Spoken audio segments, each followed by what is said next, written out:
in the book, you mention the actor's weapons. I would love for you to dive into what are those weapons and how can actors use them effectively? Yeah, I mean, this is a huge one for me, a huge metaphor, because I feel like I'm going to war every single day. Mm, There's a lot of competition, possibly more competition in this industry than any other major industry in the world.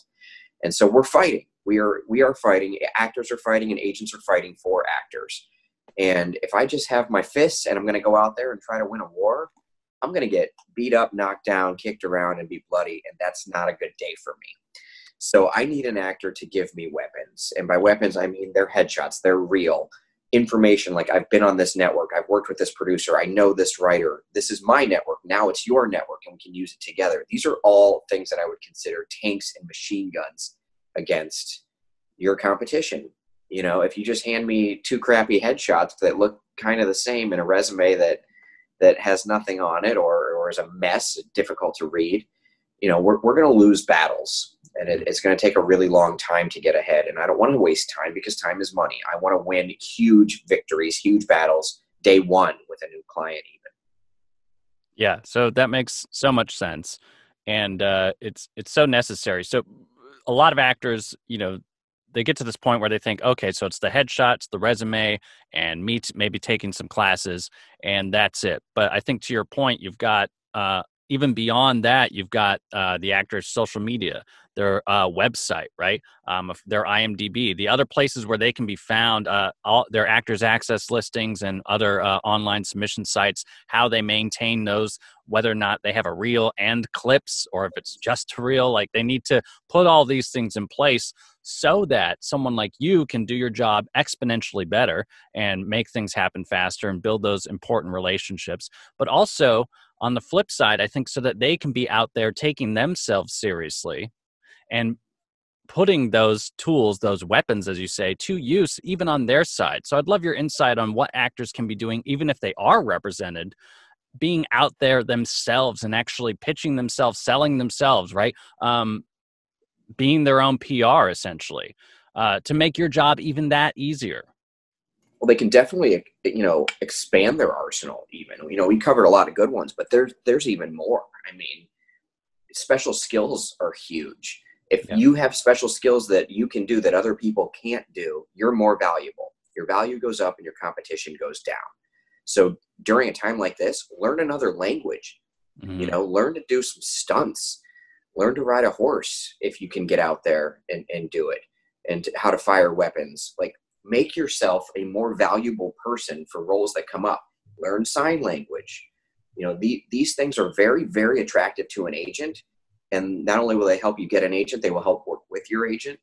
And then when the role comes up, your competition is going to be much smaller. And when you get on The Walking Dead speaking sign language and you end up recurring, that could easily put you on an HBO show 2 years later as a star, where you don't speak sign language, but it's the Right. same director that moved over from one network to another.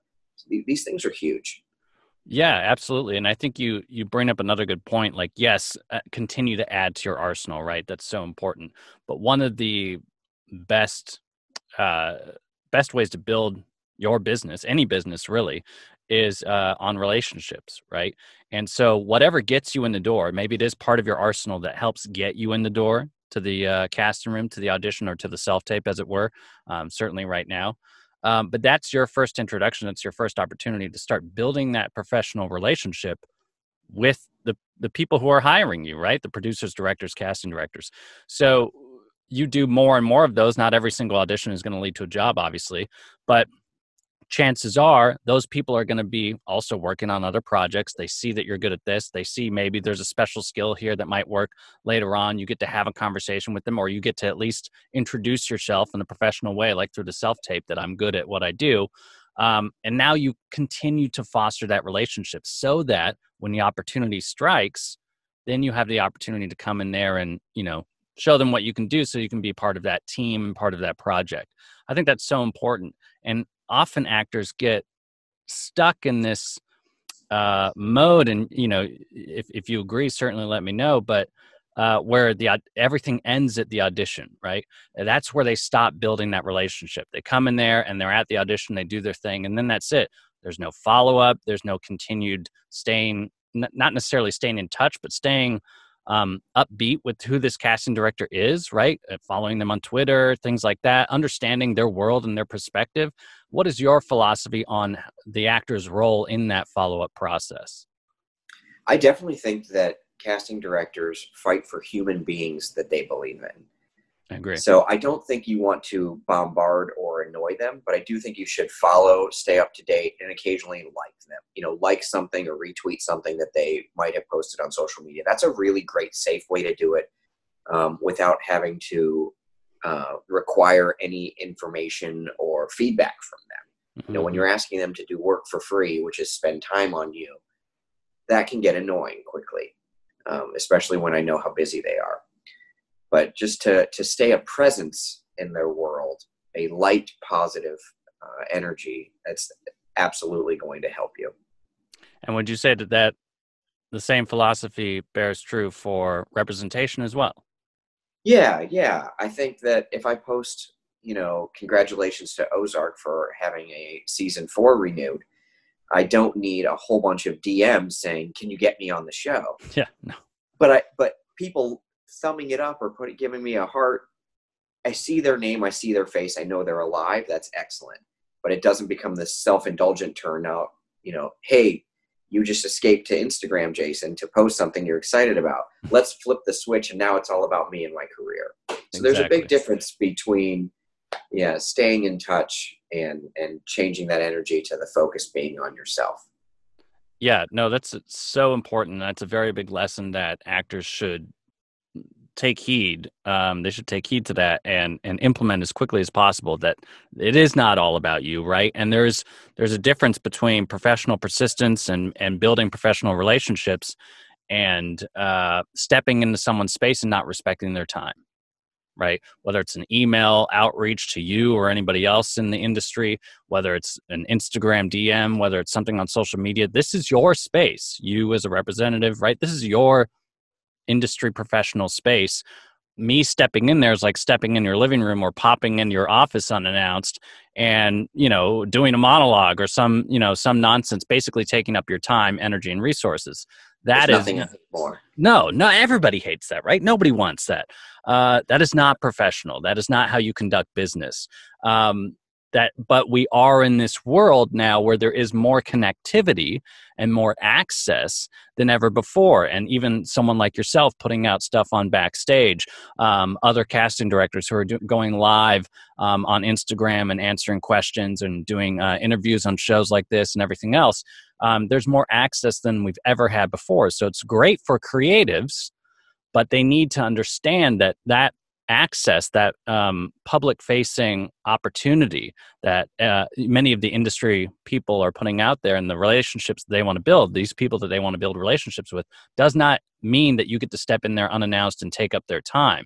You still have to build that connectivity and that relationship in a strong professional way. And there are ways to go about doing that, and we've talked about it on the show many times. But I think, again, you pointing out one of the best ways is to just stay abreast as to who these people are. Because if I may say one more thing, what's important to know, if a really savvy actor who knows their type and their brand, and I'd love to discuss this with you more, who's watching your social media feed, understanding, oh, Jason is working with the folks at Ozark. I'm actually great for that show for like reason A, B, and C. I'm going to stay abreast as to who he's connected with, what's going on with him, stay connected with him, share his stuff, give him a congratulations when he gets, excited about something, wish him a happy birthday, whatever it is, so that maybe there's an opportunity at some point in time when things line up and he's like, hey, we're looking for an actor for XYZ, or, this would be great if somebody could help me with this. And you can step in and say, hey, guess what? I'm actually perfect for this. Let me help you out. That's so smart, man. That's good business. There's nothing better than when something comes across my desk and so does an actor's name at the same time. Right. All with positive energy and strong momentum. So yeah, it's serendipitous for everyone. It is. And again, like, what is everybody trying to do? They're trying to make their job easier, right? The casting directors are trying to solve a problem. You're trying to solve a problem. Everyone is in this business because they're creative problem solvers. That's really good. They can think outside of the box and do those things. But at the end of the day, the job required is to solve the problems. So if you can be part of that solution and not muddy it up, then you're part of the team now, right? So Yeah, let's talk. Yeah, go trying to ahead. make the casting director's job easier. That's my job. I get up every day and try to make their life easier. Yeah. And I don't. So it would be great if everybody was trying to make my life easier too. Right. And that goes up the chain. They're trying to make the directors and the producers' job easier. They're trying to get hired again, right? Like everybody's in it for the long run to create something great and solve these problems. So, on that note, what becomes very helpful then is an actor who has, shall we say, their shit together, right? Who can come in when the opportunity is there. Luck is when opportunity meets preparation, right? Who is prepared for the opportunities when they arise. What is your perspective on how actors can best prepare themselves in terms of branding and typing and things like that, right? Can their website be very clear as to what their brand is, what they're putting out there, what they're selling? How are they consistently doing that, maybe across social media and the roles that they go out for and things like that? Type is tough, and I feel like, I can try to pinpoint it in 30 seconds when I'm meeting someone and just off of their look, but their look can change drastically in a week. Right. A beard can change a look. Mm-hmm. A tan can change a look. So I really think that type is developed over time, and I kind of let casting directors and patterns tell me the type. Mm-hmm. So I'll guess, and I've been doing this over a decade now, so I have a pretty good idea when someone belongs on Ozark. But Right. I will watch what the casting directors call them in for. If they're being called in for a truck driver or a bus driver all the time, I got a pretty good idea that they're going to be a character with what they're going to do, or someone who is almost always the prosecutor or the politician. You can just see it. And it might be based on the photos that they have. I have one guy that I rep who, when I brought him on, I said to a casting director, I'm really excited. He's one of my friends. What do you think of him? She goes, he's good at being the guy you want to punch in the face. And I was like, okay. She's like, that's about it though. Like, I think he's actually really good, really knowledgeable, really smart guy. Mm-hmm. And she was like, well, prove me wrong. So we did a slew of headshots to try to figure out all of the types that he wanted to play. Mm-hmm. And he played all of those characters in a variety of headshots. And now 2 years later, he's not only auditioning for things across the board, he's actually booking them too. He booked a nerdy, geeky, techie character, which he did not have the photo for. He is not a nerdy guy, but he was able to play it. Mm-hmm. So I think you figure out the type and the niche when it's really obvious or as it comes in. But I also think it's important to realize that you can probably play a variety of types. Just prove it. Thank you so much for watching. For more great interviews, insight, and more, click the next video and be sure to subscribe.